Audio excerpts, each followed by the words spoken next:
ರಾಜಕೀಯ ಚೆನ್ನಾಗೈತೆ. B J ಪಿನೂ ಐತೆ, ಕಾಂಗ್ರೆಸ್ಸು ಐತೆ. ನಮಗೆ ಬಿ ಜೆ ಪಿ ಬಂದ್ರೂ ಸಂತೋಷನೇ, ಕಾಂಗ್ರೆಸ್ ಬಂದರೂ ಸಂತೋಷ. Sitting M L A B J P ಅಭಿವೃದ್ಧಿ ಕೆಲಸಗಳನ್ನು ಕೆರೆಗಳಿಗೆ ನೀರು ತಂದಿದ್ದಾರೆ, ಸಂತೋಷ. ರಾಜೇಶ್ ಅವರೂ ಮಾಡಿದ್ದಾರೆ, ಅವ್ರದ್ದು ಸಂತೋಷನೇ. ಇಬ್ಬರದಾಗ ಯಾರು ಬಂದರೂ ನಮಗೆ ಸಂತೋಷ. ಹಾಲಿ ಎಮ್ ಎಲ್ ಎ ಏನು ಕೆಲಸ ಮಾಡಿಲ್ಲ, ಏನೋ ಕಮಿಷನ್ ಮಾಡ್ತಾರೆ ಅಷ್ಟೇ. ಕಮಿಷನ್ ಹೌದು. ಈ ಕಡೆ ಎಷ್ಟು ಪರ್ಸೆಂಟ್?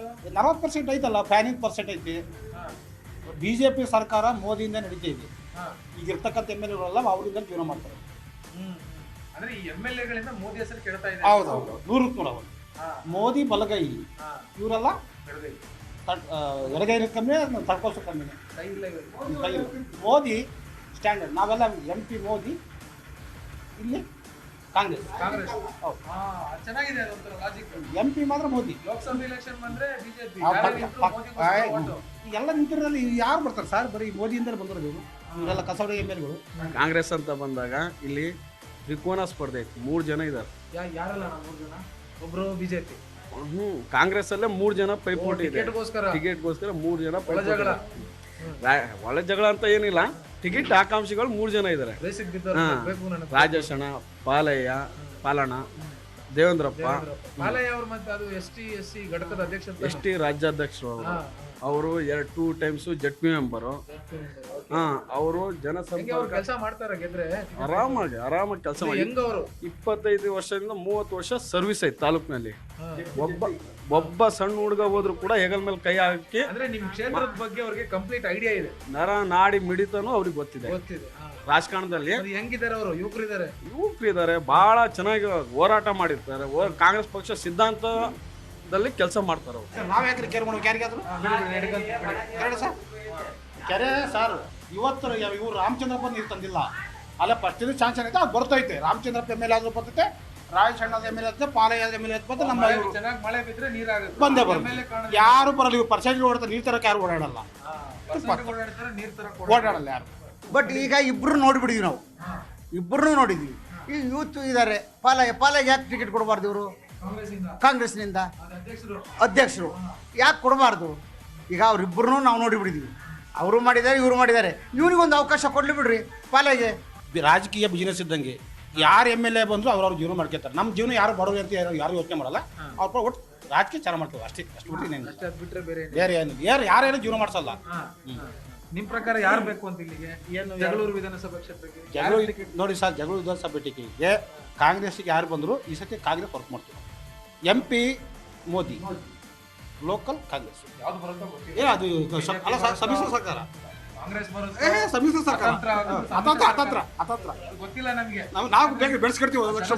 ಡಿಸೈಡ್ ಮಾಡೋದನ್ನ 1000 ರೂಪಾಯಿ ನಾವು ಕೊಡ್ತೀವಿ ಅಂತ ಹೇಳಿದ್ದಾರೆ. 100 ಗ್ರಾಮ್ 100 ಯೂನಿಟ್ ವಿದ್ಯುತ್ ಫ್ರೀ ಕೊಡ್ತೀವಿ ಅಂತ ಹೇಳಿದ್ದಾರೆ ಇವ್ರು ಬಿ ಜೆ ಪಿಯವರು. ಇವರು ಕಾಂಗ್ರೆಸ್ 200 ಯೂನಿಟ್ ವಿದ್ಯುತ್ ಫ್ರೀ ಕೊಡ್ತೀವಿ ಅಂತ ಹೇಳಿದ್ರೆ ಅವ್ರು 1000 ಬಂದು ಇವ್ರು 2,000 ಕೊಡ್ತೀವಿ ಅಂತ ಹೇಳಿದ್ದಾರೆ. ಈಗ ಅಕ್ಕಿ ಕೊಡ್ತಾರೆ 10 ಕೆಜಿ. ಅವ್ರ ಮನೆಯಿಂದ ಏನು ಕೊಡಲ್ಲ, ಅವ್ರ ಮನೆಯಿಂದ ಕೊಡ್ತಾರೆ. ಅವ್ರಿಗೆ ಕಮಿಷನ್ ಅಂತ ಹೋಗುತ್ತೆ. ಸರ್ಕಾರದ ಅಕ್ಕಿ ಬರ್ತಾರೆ, ಸರ್ಕಾರ ಅವ್ರ ಅಪ್ಪನ ಮನೆಯಿಂದ ಕೊಡ್ತಾರೆ. ಜನ ಮಕ್ಕಳು ಸಿದ್ದರಾಮಯ್ಯ, ನಾನು ಕಾಂಗ್ರೆಸ್ ಓಟ್ ಹಾಕ್ತೀನಿ. ಸಿದ್ದರಾಮಯ್ಯ ನಾನು 10 ಕೆಜಿ ಕೊಟ್ಟೆ. ಸಿದ್ದರಾಮಯ್ಯ ರಾಮಕೃಷ್ಣ ಹೆಂಗೆ ಸ್ವಲ್ಪ ಸ್ವರ್ಗದ ಇದನ್ನ ನ್ಯಾಯಬೆಲೆಂಗಿ ಮಾಡಿದ್ದು ರಾಮಕೃಷ್ಣ ಹೆಂಗೆ. ಇಂದಿರಾ ಗಾಂಧಿ ಮಾಡಿದ್ದು, ಇಂದಿರಾ ಗಾಂಧಿ ಸರ್ಕಾರ ಮಾಡಿದ್ರೆ ನಮ್ಮ ದೇಶ ಮಾರ್ಗಬೇಕಾಯ್ತ್ರಿ. ಕೇಳ್ರಿ, ಒಂದ್ ಹೇಳ್ತೀನಿ ಇದ್ರ ವಿಚಾರ ತಿಳ್ಕೊಂಡ್ರಿ. ಈಗ ಕೇಳ್ರಿ, ಇದು ಕೇಳ್ರಿ. ಇಂದಿರಾ ಗಾಂಧಿ ಏನ್ ಮಾಡಿದ್ರು ಅಂದ್ರೆ, ಒಂದು ದೇಶದಿಂದ ಇನ್ನೊಂದು ದೇಶಕ್ಕೆ ಯುದ್ಧ ಆದಾಗ ಆಹಾರ ಭದ್ರತೆ ಅಂತಂತ ಹೇಳಿ ಇದ್ರು. ಆಹಾರ ಭದ್ರತೆ ಮಾಡಿ ಇಟ್ಟಾಗ ಅದು 7-8 ವರ್ಷ ಆದಮೇಲೆ ಆಹಾರ ತಿನ್ನಕ್ಕೆ ಬರ್ತಿದ್ದಾಗ ಸಮುದ್ರಕ್ಕೆ ಮೀನಿಗೆ ಹಾಕೋರು. ಬಡವರು ಉಳ್ಕೊಬೇಕು ಅಂತಂತ ಹೇಳಿ ಆವತ್ತು ಇಂದಿರಾ ಗಾಂಧಿ 2 ರೂಪಾಯಿಗೆ 1 ಕೆಜಿ ಅಕ್ಕಿ, ಟ್ರಾನ್ಸ್ಫರ್ ಚಾರ್ಜ್ಗೋಸ್ಕರ 2 ರೂಪಾಯಿ ಕೆಜಿ ಅಕ್ಕಿ ಇಂದಿರಾ ಗಾಂಧಿ ಕೊಟ್ಟಿದ್ದು. ಇವ್ರು ಏನು ಮಾಡಿದ್ರು, ಇವ್ರು ವೋಟ್ ಬ್ಯಾಂಕ್ಗೋಸ್ಕರವಾಗಿ ಎಲ್ಲರೂ ಸೇರ್ಕೊಂಡು ನಾವು ಕೊಟ್ಟಿವಿ ಅಂತ. ಆವತ್ತು ರಾಮಕೃಷ್ಣ ಹೆಗಡೆ ಚೀಫ್ ಮಿನಿಸ್ಟರ್ ಆಗಿದ್ದರು. ಅದು ಒಪ್ಪಲ್ಲ, ಇಲ್ಲ ಅಂತ ನಾವು ಹೇಳಲ್ಲ. ಅದನ್ನು ಅವ್ರು ಬರ್ತಾರೆ, ನಾವು ಮಾತಾಡ್ತೀವಿ, ಮಾತಾಡುವಂತಲ್ಲ. ಮತ್ತು ಅವ್ರು ಹೆಂಗೆ ಹೋದ್ರು? ಈಗ ಬರ್ತಾರೆ ಕ್ಯಾನ್ವಸ್ ಮಾಡೋಕ್ಕೆ ಕಾಂಗ್ರೆಸ್ ಸರ್ಕಾರದ 25 ಲಕ್ಷ ದುಡ್ಡು ಇಸ್ಕೊಂಡ ಮತ್ತೆ ಈಗ ಬಂದಿದ್ದಾರೆ ಬಿಜೆಪಿ ಇಸ್ಕೊಂಡು ನೋಡಿ ಸರ್ ನೀವು ಹೇಳಿದ ಪಾಯಿಂಟ್ ಹೌದಾ ಅದಕ್ಕೋಸ್ಕರ ಈಗ ಬರೋ ಯಾರೇ ತಗೊಳ್ರಿ ಹೌದು ನನ್ನ ಬಿಸ್ನೆಸ್ಸು ನಿಮ್ದು ಇದಕ್ಕೆ ದುಡಿಮೆ ಬಂದಿರೋದ್ರ ಅವ್ರ ರಾಜ್ಯಕ್ಕೆ ದುಡಿಮೆ ಹೋಗ್ತಾರೆ ಯಾರು ಮಾಡಲ್ಲ ಒಂದು ಬಿಸ್ನೆಸ್ ಅಂತ ಹೇಳಿ ಹೌದು ಬಿಸ್ನೆಸ್ ಯಾರು ಉದ್ಧಾರ ಮಾಡಲ್ಲ ಯಾರು ಬಡವರು ಯಾರು ಸಾಕಲ್ಲ.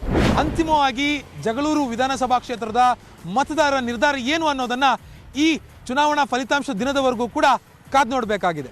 ಇದಾಗಿತ್ತು ಇವತ್ತಿನ ವಿಶೇಷ. ನಿರಂತರ ಸುದ್ದಿಗಾಗಿ ನೋಡ್ತಾ ಇರಿ News 18 ನೆಟ್ವರ್ಕ್. ಜಾಲ ನಮ್ಮದು, ಬಲ ನಿಮ್ಮದು.